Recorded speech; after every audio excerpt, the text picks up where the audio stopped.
At first glance, it looks like coincidence. One publicist leaves, then another. A year passes, and someone else quietly disappears from the Sussex inner circle. But when you step back and look at the pattern, the story stops being random and starts looking systemic. Prince Harry and Meghan Markle have now lost 12 senior PR and communications figures in just 5 years. That's not normal. That's not industry standard. And it's definitely not bad luck. In the world of high-profile celebrity management, PR teams are built for stability, not constant evacuation. Yet with the Sussexes, the revolving door keeps spinning, and insiders are finally starting to admit why the most recent departure, James Holt, wasn't just another name on the list. He was one of the longest-serving and most loyal figures in Harry and Meghan's orbit.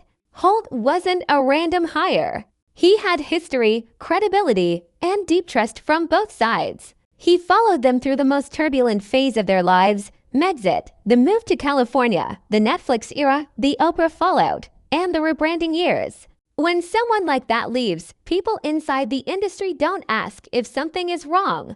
They ask how bad it really is. Officially, the explanation is neat and polite. Holt wants to return to London. Family reasons. Governance concerns. A graceful handover. But insiders say that explanation only tells half the story. Because behind the scenes, working for Team Sussex has developed a reputation that no PR professional wants attached to their name.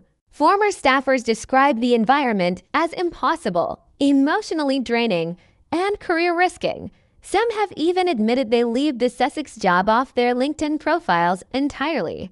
That alone should raise eyebrows. And Holt isn't alone.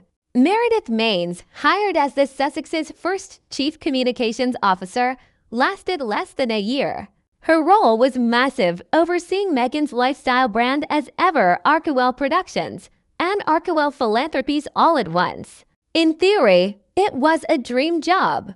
In reality, it quickly became a nightmare. Insiders say expectations were constantly shifting, messaging changed by the hour. And nothing ever felt finished or good enough. Every decision was hyper-scrutinized. And every public move came with internal disagreement. One of the biggest breaking points came during the so-called Peace Summit rumors, when Meredith was photographed meeting King Charles Communications Secretary in London. What should have been a strategic step forward became a PR firestorm. Instead of clarity, there was silence. Instead of backing, there was distance. By autumn, sources were openly saying she was being iced out internally.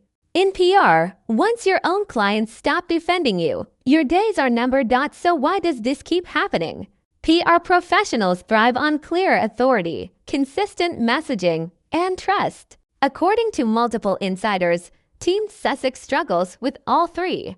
Decisions are reportedly made emotionally, not strategically.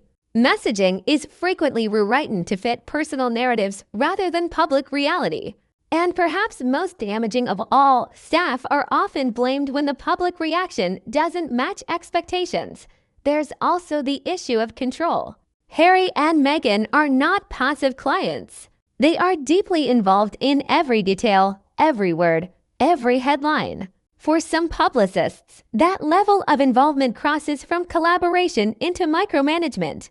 When PR experts feel they are being hired for execution rather than expertise, frustration sets in fast. Then there's reputation risk. Being associated with constant controversy, online backlash, and divided public opinion makes the Sussex brand a difficult sell. A publicist's job is to improve image, not fight fires endlessly. Several former staffers reportedly felt they were spending more time managing damage than building progress. And in PR, damage control without long-term vision is a dead end. Another quiet factor insiders point to is burnout.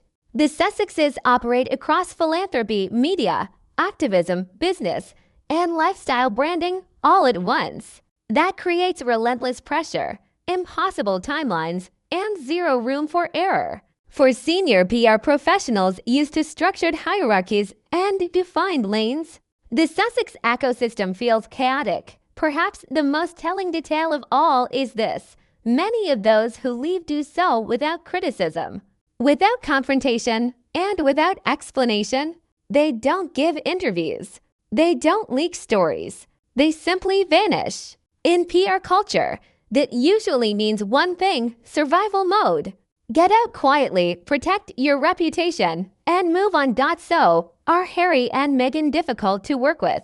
That depends on who you ask. Supporters will say they're passionate, hands-on, and deeply committed to their causes. Critics will say they're demanding, reactive, and resistant to advice they don't like. What can't be denied is the pattern: 12 departures, 5 years, multiple senior roles, multiple industries, same outcome. And patterns don't lie. The real question isn't why one publicist quit.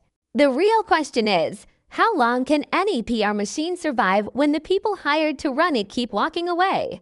Because in Hollywood, silence speaks. And right now, the silence from former Team Sussex insiders is louder than any press release.